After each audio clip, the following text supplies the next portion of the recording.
りおしまい。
Welcome back, Dragon Ballers, to Get the Mic, the only show where your host on the left, Owl, and your host on the right, Brock, dissect fiction for its mythological significance. In this episode, we're talking about Dragon Ball, as usual, episode 71, which is called Desperate Battle. A bloody and desperate battle, I believe. Yes, or just Deadly Battle. Or Deadly Battle. Either way, I'm not so sure it's a fitting name.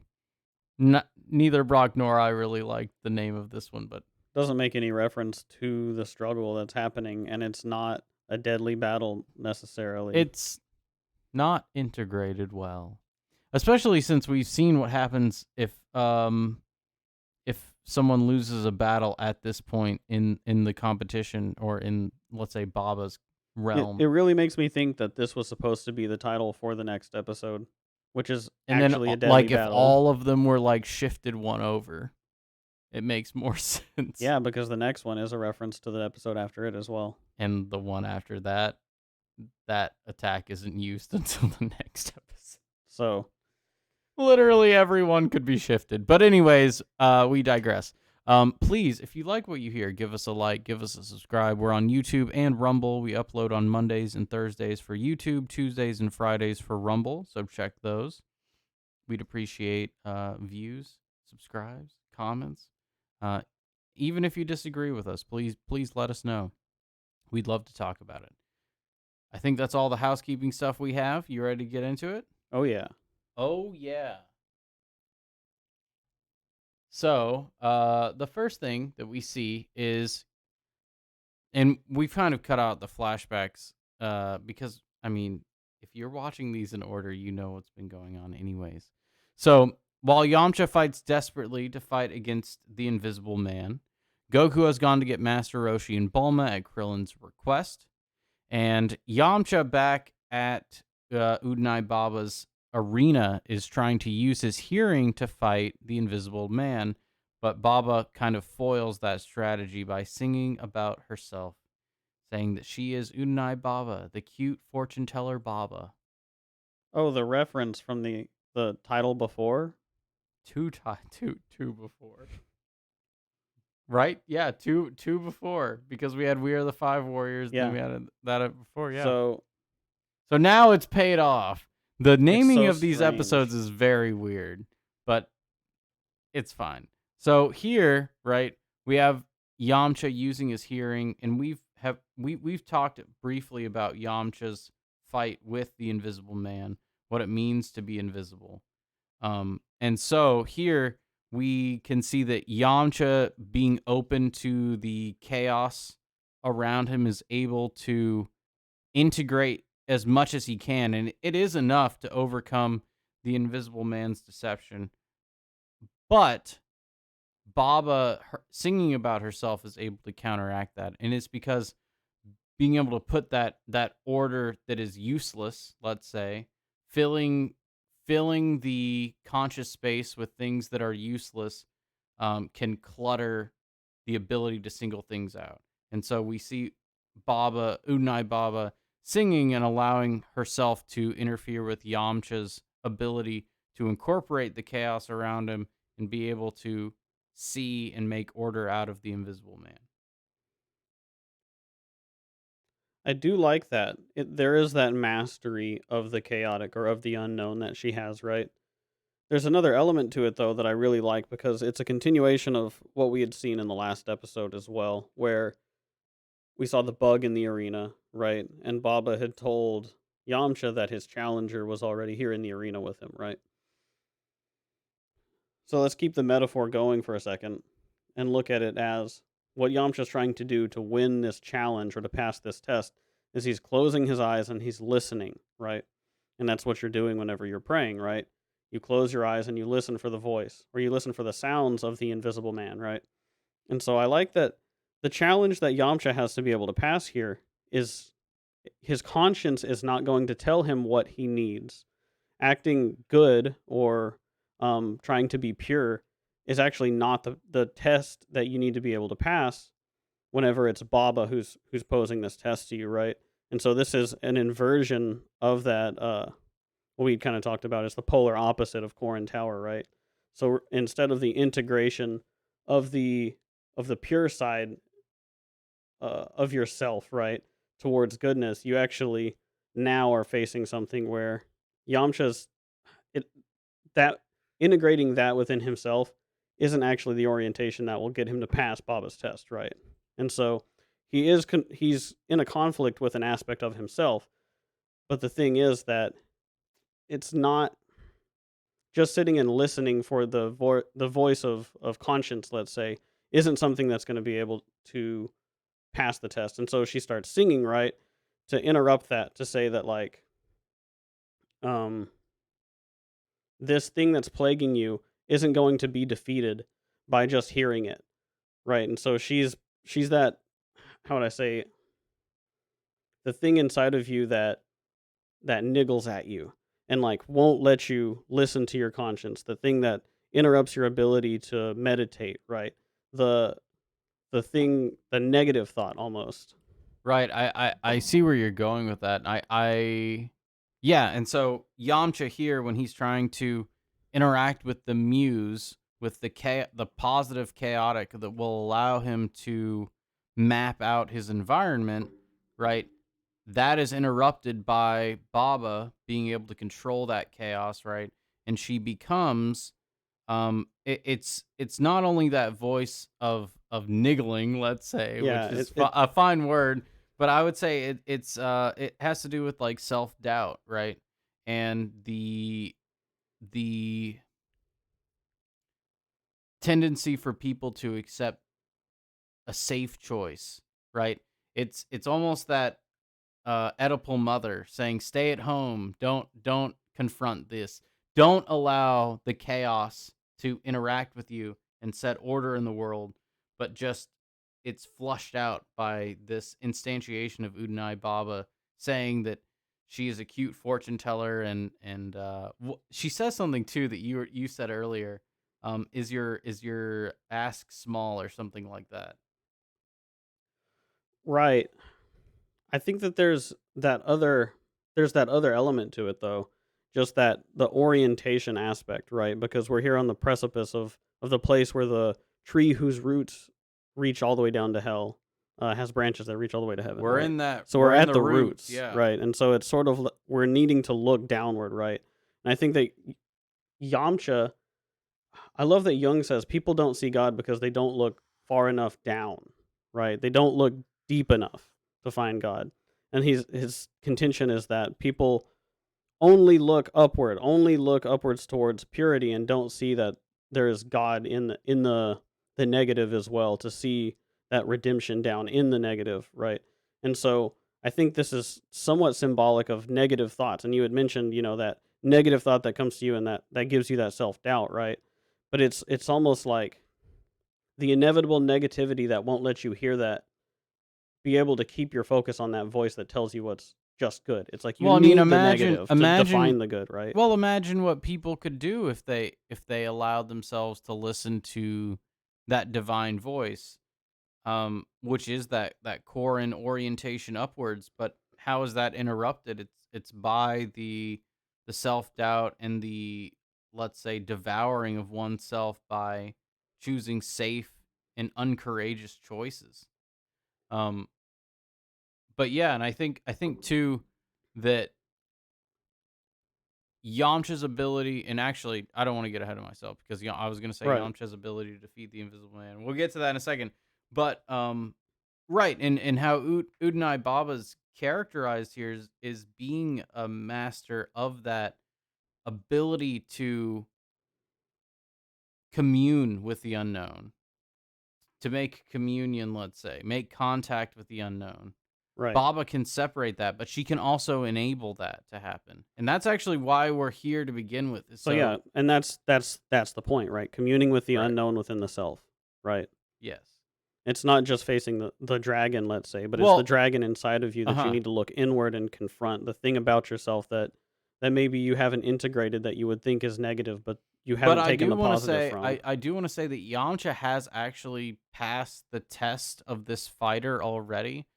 Baba's interference with it is more of her instantiation of her spirit in the fight than, let's say, the Invisible Man's instantiation of strength of spirit in his mode of being.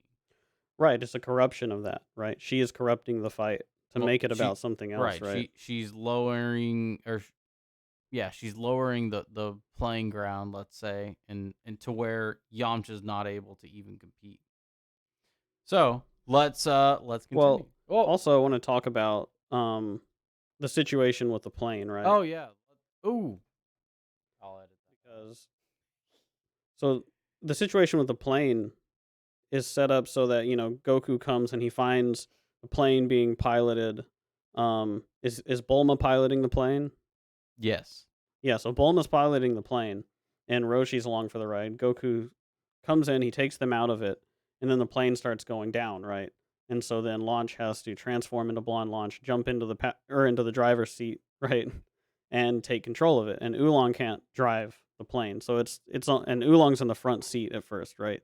And I think it's to say that, like, the mode of being when piloted by Oolong skews downward, right?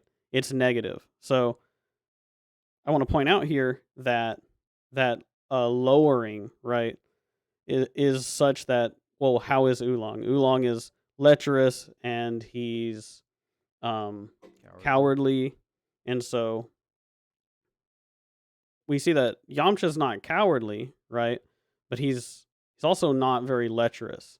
And it's kind of the question of what is the goodness in Master Roshi, right? Because it's like Roshi is really good, but he's also lecherous. The show is showing that those negative aspects can be integrated towards a higher good, right? And so one of the problems that Bolmcha's had with Yamcha, let's say, Bomcha. that Bolmcha's had with Yama, is that Yamcha he's kind of passive, right?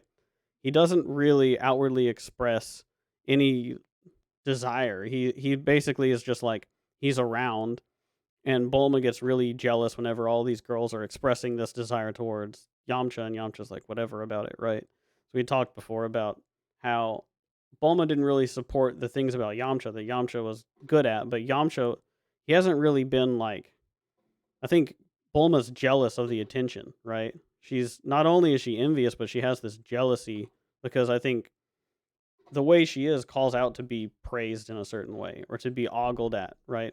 Well, also, I I don't I can't quite remember, but I don't think there's a time later on when like girls are crowding around Bulma's house asking for Yam. I don't think that happens No. again. No, I don't think And so. I think it's partially because of what she went through with Blue and that realizing of the real worth, right?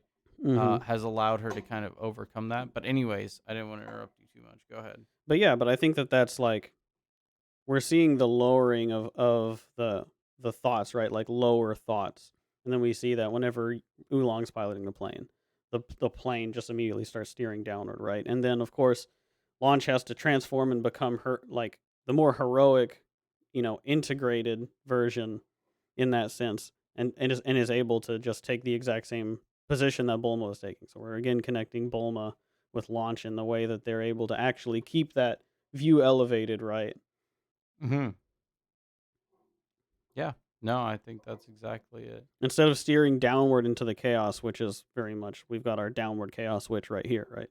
Well, it's also to mention what I've been saying for the past like I don't know 3 or 4 episodes that it is blonde launch and blue launch change depending on the need of the feminine spirit at the time. Right. So at the point, blue launch was not very helpful, um, being let's say more passive and submissive and nurturing than blonde launch and oolong being an ineffectual masculine spirit is obviously going to uh, not be able to pilot the plane. So no, I agree pretty much with you there. Now I do want to mention one thing real quick is Goku's breaking of the window of the plane to grab them. Yeah. Goku is in a point where he realizes that the desperation in the battle, like Krillin legitimately lost a lot of blood, right? And I mean, we didn't even see any blood in the World Martial Arts Tournament until Roshi versus Krillin, maybe, or Roshi versus Goku. So this is a leg up on the stakes for sure. And so Goku grabs them quick and goes. But I think Right. that's pretty much what we need to say there. So once Bulma and Roshi arrive, Krillin hatches his plan. Krillin's plan, which is not just a gag. So he waits until Suke-san and Yamcha are near to Roshi and Bulma. Then he pulls down Bulma's top and has Roshi's bloodstream cover the Invisible Man. Yamcha proceeds to finish the battle, now being able to see Suke-san. So, and he finishes him off with the Wolfang Fist. Um, Suke-san is able to fight back a little, but he's no match now that he's able to be seen. And that's kind of indicative for spirits that rely on invisibility to begin with. Right. Um, but let's go ahead and start at the top here. So Krillin's plan. Krillin's plan boils down to using Roshi and let's say Roshi's lecherousness and flaws to allow the revelation, let's say, of the Invisible Man. Um, and it's through this way that he uses with Bulma, and it is directly that the let's say the blind spiritual father's vision is kind of translated to Yamcha here. Exactly. Go ahead and Yeah. say put it in some words for me. So this is kind of what I was talking about, right? Where that spirit is now painted in a symbol of lechery, right? It's Mm-hmm. painted in the blood of Roshi, which is called forth by his lecherousness. And so the invisible spirit is revealed for what it is, right? Which is Yamcha's need to integrate things that are lower, to look down and integrate the negative as well as Well, the to positive. realize, right, that the path, the spiritual path he's on is not one that's always going to be entirely of purity. It's and it's interesting too because we don't really see Yamcha see Roshi be lecherous. Hmm. We haven't really seen that. We've seen it from the boys' perspective. Krillin and Goku obviously know that that's the case, but it hasn't been really revealed to Yamcha. And so to instantiate that a spirit higher than him can have a flaw such as this is an enlightening ordeal, which allows him to then see the undefined spirit of the Invisible Man. And it's because that spiritual sight that he gains from the knowledge of Roshi's flaw is able to allow him to pin down that spirit, which is Suke-san. Right. It's to contend with the inevitability of him uh, having these negative thoughts and being tempted by the chaotic. But being, it's like he's so stoic, and he's always he. It's almost like he's guided by his persona as being this sort of tough guy, and he is that immature masculine in that sense, right? Where he's more concerned with being the best fighter, being the Being most. cool. Yeah, He's got he's a cool move, right? right. And so it's interesting because he gets to use his cool move to come up against this and to put it uh, under his control, right? To integrate it. Because that's ultimately what we're doing whenever we have fights like this is we're having the fighter integrate something from the fight to become stronger. And I think what Yamcha is integrating is some of that within himself, which he has denied. Well, let me say this. So we've talked about earlier that the spiritual father reveals the flaws of the archetypal son, pupil, whatever, right? Right. Now, we've seen Baba instantiate herself into this by blocking the communion between the chaos and order, the logos and chaos, right? But now we with the spiritual father, his instantiation, He negates the he spiritual mother type, allows right? he allows for this Yamcha spirit, the immature masculine, to then recommune with the unknown and map it out. And so he maps it out and he's able to tackle it pretty easily. And that's to say that many problems that people overcome or that people encounter are mired in so much chaos that it's impossible for them to see.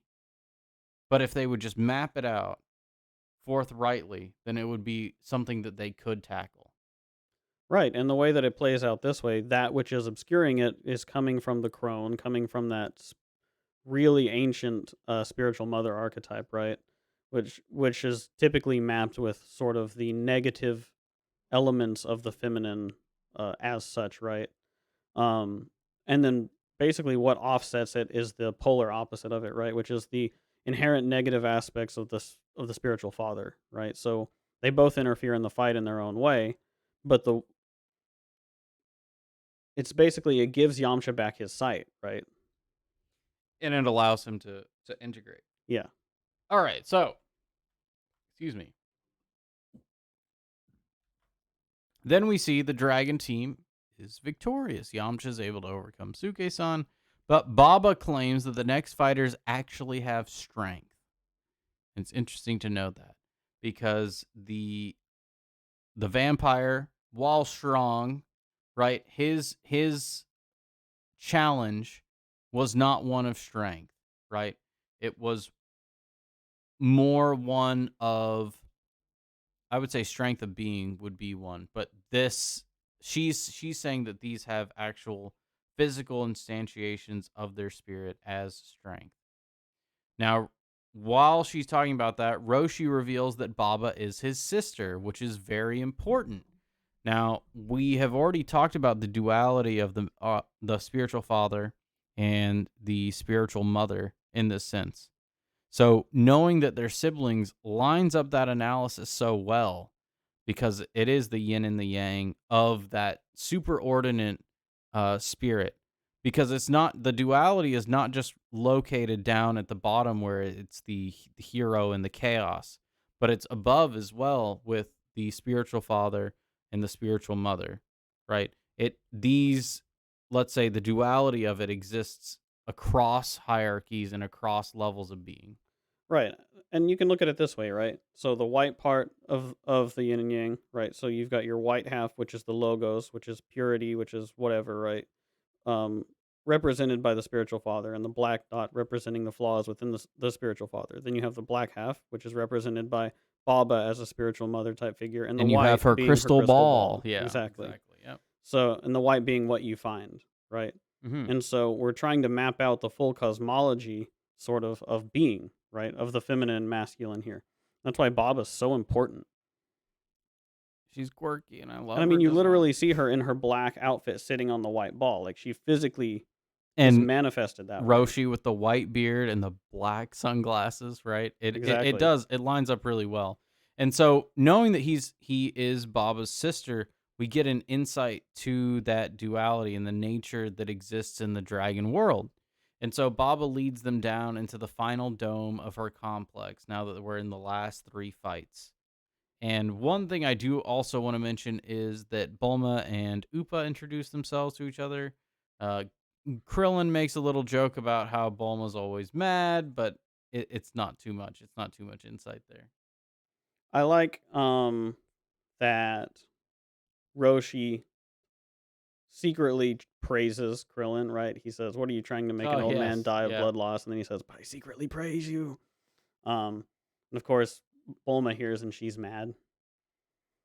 And yeah, she grabs Krillin and she says, "How dare you? How dare you reveal the breasts of a pure maiden?" Right? yeah. And Krillin says, "But you just saved your boyfriend's life."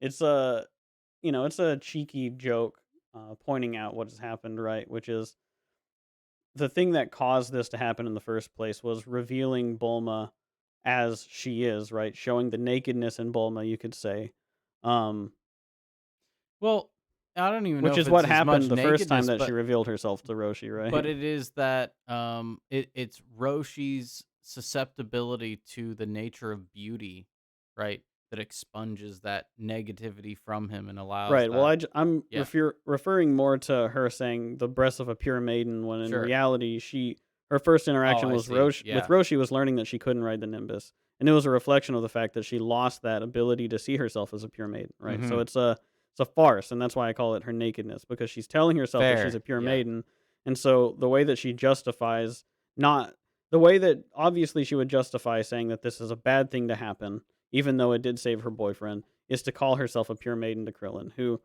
um, who is only seeing it for the effect, right? And he, being the fallen sort that he is, right? His impurities and his lecherousness, he recognizes that in Bulma as well, just as Roshi does, because he's like a tiny Roshi for Goku. Exactly. And so, well, yeah, in that dual nature, right? And so, one other thing too that I wanna mention is the dynamic between Baba and Roshi. So, Baba basically tells Roshi, "Are you just goofing around still and doing nothing?" Right? And that is to say that Baba's spirit is that which it she doesn't respect the spirit of the spiritual masculine that Roshi represents, right? She because she's almost materialistic in her view, Well, right? she says she likes fights She's and about money. money, she's about fights, right? She she is that way, and it is to say that nature is red in tooth and claw, and only value and strength can persist, right? And the amount of value from spiritual enlightenment is not as tangible as the value of money, and so it's Right, and kind of of course, and debased here. And we're Roshi's the very roots of the Spartan, tree, right? right? Yeah, Like Roshi's as a hermit. Like, what is a hermit? A hermit is somebody who lives on the minimal means that they can, right? They're typically off in a cave or up on a mountain somewhere, secluded, living on the least that they could get by with, right? We talked about that with the Sinzu bean, right? Sort of being that the amount of nourishment that you don't realize you could actually sustain yourself by, right? And with it being called a hermit bean. And so Roshi is this hermetic way. He's very austere. He's got his turtle shells and he's got his one indulgence, right? But he's got a very meager lifestyle. And this is the opposite in Baba, right? Where everything is based on that materialism, right? Everything she'll do for money. And money is potential, right? She is the master of that physical potentiality. And so, of course, she would right. never forget a debt, right? She always comes back for more of it. And so you can't get away from a debt with the physical instantiation itself, right? Whereas the spirit of the thing might let you get by on it, but Right. the reality of it, the real instantiation in nature will never be accounted for unless it's paid. So yeah, I like that, and I just wanted to touch on that real quick before we continue. So we only have a couple left. The next one we have is Baba ordering Yamcha to proceed towards the fighting chamber. This is after they've entered into that last building, and she takes Goku down a side path. She tempts him with food as Suke-san drops a ton of bricks onto Goku. Goku dispatches the bricks easily and hits both Suke-san and Baba in the process, giving Baba a lump on her head. Now, here, um, not only does Goku make a funny sound, I have to mention that, but I do want to say that Baba's separation, right, of Yamcha and the rest of the group is already starting in this process that we've seen her ratchet up the stakes. So this place too is like covered in bones, right? It's pretty metal. Oh yeah, Compared to what we've seen before, like this is the border between the underworld and the in Middle Earth, for lack of a better term. sure. So she leads Goku down this path and she tries to blind him with his weakness. She, being the spirit of the maternal, knows his weakness right away, and that's food. And so she gives him food and tries to distract him that way with Suke san. Now, him being able to overcome um, Baba here shows her that he's someone worthy of her attention. So I'll go ahead and let you say what you want to here. Um, I think that part of it that's really interesting is that we're shown that Suke-san is sort of this attendant to Baba, right? She can call on him or she summons him, right? That's what you're doing when you're summoning. You're like calling forth what they are. And so she You're obviously evoking them, yeah. so she thinks that Goku's mode of being symbolically that he's constantly in a state of that like nourishment, right? Of constantly trying to better himself. He always needs more nourishment. See, I don't think she sees that. I think she sees a consummate spirit because she is in a way that's almost mother nature, spiritual mother, right? Hmm. She's in a way which is very rational. Like if a person can take advantage of someone else, why wouldn't they? Sure. And so Goku here is being kind of tested on that ravenous spirit, one that will like a gluttonous weakness, let's say. But this is to say that in this instance is to say that Mm. Goku is He's not. eating his share still. Yes. Yes. So Yeah, he's I'm on the same page. okay. I So like that. yeah, yeah, yeah. And so he's also able to perceive and see these obstacles coming, even though it's it's supposedly Baba distracting him.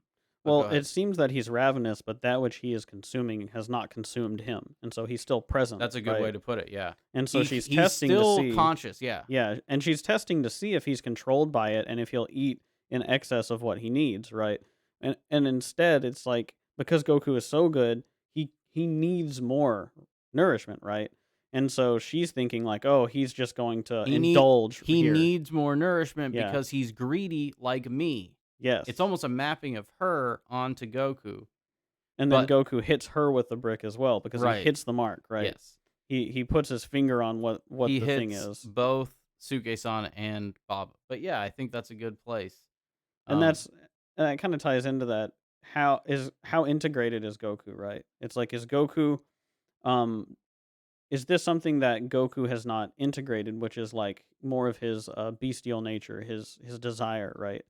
And so that was the difference between Yamcha is like Yamcha hasn't really integrated a lot of that desire. He's been very focused towards a goal, which is very logos oriented, right?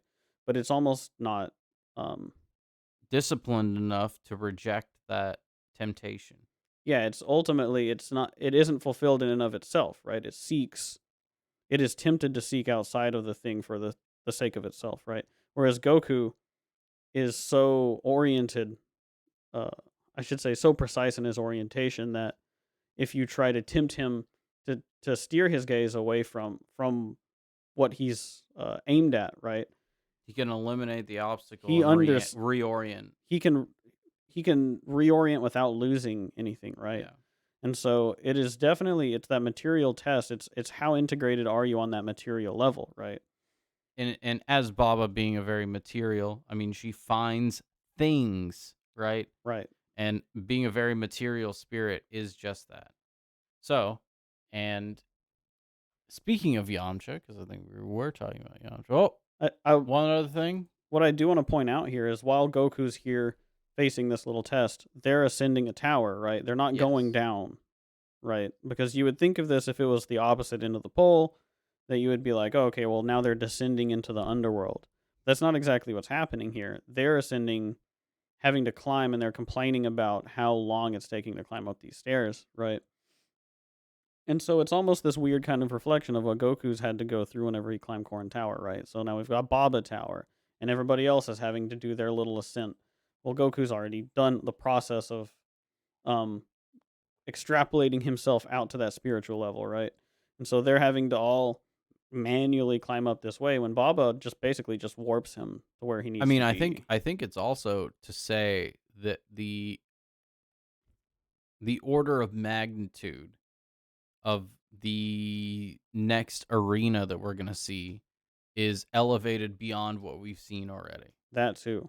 It's but it's physically instantiated as being elevated, not necessarily as being this like hell that they have to climb down But into, it right? kind of is once we see what it is. Exactly. But One this is the yin and yang. Like right, this is because exactly. Baba's not ultimately like so antagonistic, right? She's viewed throughout the lens of the whole Well, show she's as being Mother helpful, Nature, right? right? Nature is red in tooth and claw, and it can kill you, but can also help you. Exactly. And so this being a more Eastern, more which I would say is a more balanced view of the feminine and masculine, is showing that this is an ascent. It's not just like, oh, and the feminine is hell, right? Because people get really tangled up in that idea where you say like order and chaos and it's like good and bad. And this is But saying, no, this is an not good and ascent. bad. Yeah, Yeah. not good and bad. Yeah, I got you. So the last thing that we see is Yamcha entering into the Devil's Toilet, The devil's toilet. and he steps out and sees that he'll be fighting on the two devil tongues that are tonguing each other in the middle, just like flapping. And there's two devils. They're sitting on toilets, and below there's bubbling green slime. And so he's pretty freaked out. He doesn't want to really fight on two narrow tongues. It obviously inhibits movement. But Goku and Baba return, only for Baba to ask to keep Goku. Yes. Now, again, this is something that Baba has a misconception about Goku. She thinks that he is a unautonomous spirit, let's say. She thinks that because he is Roshi's pupil, and this is how it would be in nature, right? It would be one is subordinate to the other. But Goku, being the student of Master Roshi, the spiritual father, has the freedom to explore his own boundaries. And so Baba comes back and asks if she can keep Goku when Goku's really not owned by anyone. She doesn't know that Goku is individuated and is his own person Now, now, right? Krillin, I would say, is not.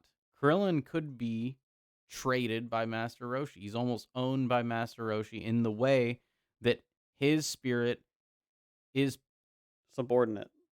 Krillin's spirit is possessed by the idea of Master Roshi. Sure. By being like Master Roshi rather than knowing the manner by which you could transcend a mode of being, right? Which Right, is what but Goku has learned. exactly. And so by doing that, Goku has his own choice to make. And so Baba asks them all, and Goku refuses. He says he will fight. And Goku announces that he will, as Yamcha awaits his deadly opponent. And that's actually where the episode ends. We don't see any action in the second half of this. Desperate, deadly battle. Right. We I see that she says that defeat means death here. But it might be best if we talk about the meaning of the demon's toilet when we get to the episode that I think is supposed to be called the demon's toilet. Yes. Um, We will address this momentarily because we actually get a more of an explanation of it anyways. Right now it's just kind of the shock and awe of here it is, two devils sitting on a toilet. And it's interesting too because the symbolism of this arena is it aligns so well with what we've already established Right. that it's no accident that it's a toilet. Like, Right. what It does may a be toilet do? But we'll get into that yeah, it next may be episode. evident as we're arriving here, but I think that there's still more to expand on for sure. Um, I I like this idea that the sort of test that we're also going into, it's necessary for Goku to be fed, to have been well fed and positioned so that he could ultimately be here to face it in case Yamcha's not able to Well, face it. it's so brilliant that Baba does feed him because it goes along with what we've been saying that Mother Nature actually helps the heroic spirit along the journey by giving them nourishment or shelter or something that will a boon that will aid the hero. Now, it's not always given without a challenge. It's not typically given without a challenge, And right? it wasn't this And time it either. wasn't this time either, but it is Baba enacting out that mode of being. And it's almost she's almost doing it reluctantly, I feel like at some points. I think that her spirit is possessed of her more than even she can articulate. I mean, she calls herself possibly cute, which obviously is not the case. But that comes with the living in the mire of being in that chaos, being on the border of the underworld, right? She is embodied more than she is articulated. That's why she's so old, right? Yeah, exactly. I just that was my point. No, I like it. How'd I say? And she Eh, acts it out. She acts it out here even though like according to her let's say proclaimed motive for being at this point is for Goku to lose the fight. Sure. She shouldn't want Goku to win, right? It But because she is the spirit that she is, she has to nourish the hero. well, she you could say that she's possessed by a spirit of fairness, because of what she represents, right? Because, and I think that's why she's so obsessed with money, right? Because it's sort of the fairness of the deal. It's like you establish the terms of a contract whenever you're buying something with money, and then you're bound by it, and it's honored, right? And so there's a fairness in it. You make an agreement that this is worth that, and so and that's why she immediately approaches and says, like, I want to, can I have Goku Well, there's materially, right? Because she's thinking that, I don't want to say exactly what she's thinking. I will say that she underestimates the magnitude of spirit that Goku is, and thinks, that in the same way that she could use money, let's say, right, to make a bargain or to trade, she thinks that actual people are that as well, because she's a higher order instantiation, right? And she controls monsters, right? She takes monsters, those who are skew towards the more well, monstrous that's what kind of elements, what I and wanted to owns them say and barters, not really barters them, but treats them as property. is that she's fair in the sense that she is an instantiation of the spirit of Mother Nature, which is those who are strong, the survival of the fittest, right? And she's fair in that way, right? She's fair in the way that if a person is strong, if a person can achieve a strength of spirit, then Mother Nature herself will support that endeavor.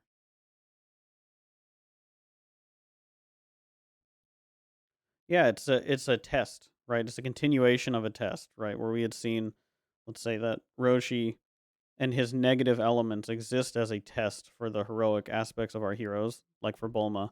Yeah, She definitely. stands as a test for our masculine instantiations here across, um, Yamcha, the immature masculine, Goku, the heroic, and Upa, who is sort of like a meta younger Goku, and potentially, right? Mhm. Which is not the same as Yamcha, right? Because like Yamcha is the immature masculine, and he could potentially be the hero, but it's not really what he's. We never see that he represents that archetypally, right? He Right. sort of represents a different phase or a different stage of masculinity. Well, it's and it's one to say it's a spirit that has never grown to that maturity, which is why we always call him that immature masculine, is because he's missed that step of maturity, and he's never going to be able to be there because he's missed that step that Goku has attained. I mean, even here already in the Red Ribbon Army arc. Right, and, we can point out that's why Krillin doesn't even hang in any of these battles. Well, also, let's say Krillin doesn't. You're right about that. But let's say Yamcha's inability to allow the feminine spirit to awaken him and enlighten him to the path that he should be on.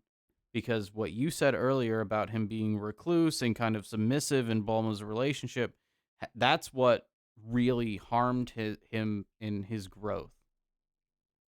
And so here we do see him trying to rectify it, but it may be too little too late.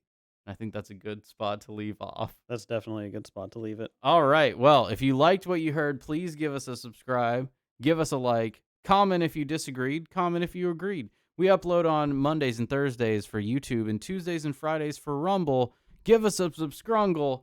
I'm your host on the left, Owl. I'm your host on the right, Brock. And we hope you guys have a good night.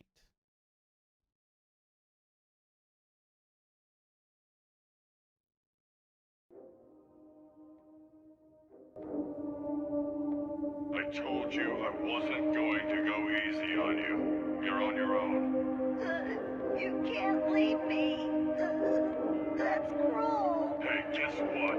Sometimes, kid, life is cruel. And don't you forget it.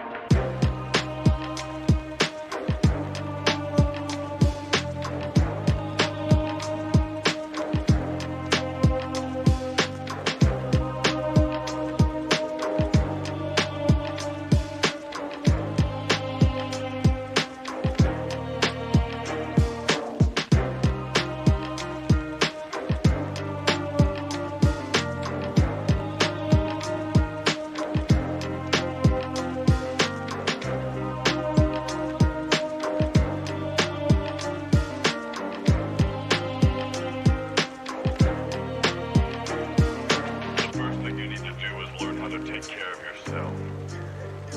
If you can find the courage to survive on your own, you'll be a stronger fighter, both in body and in mind.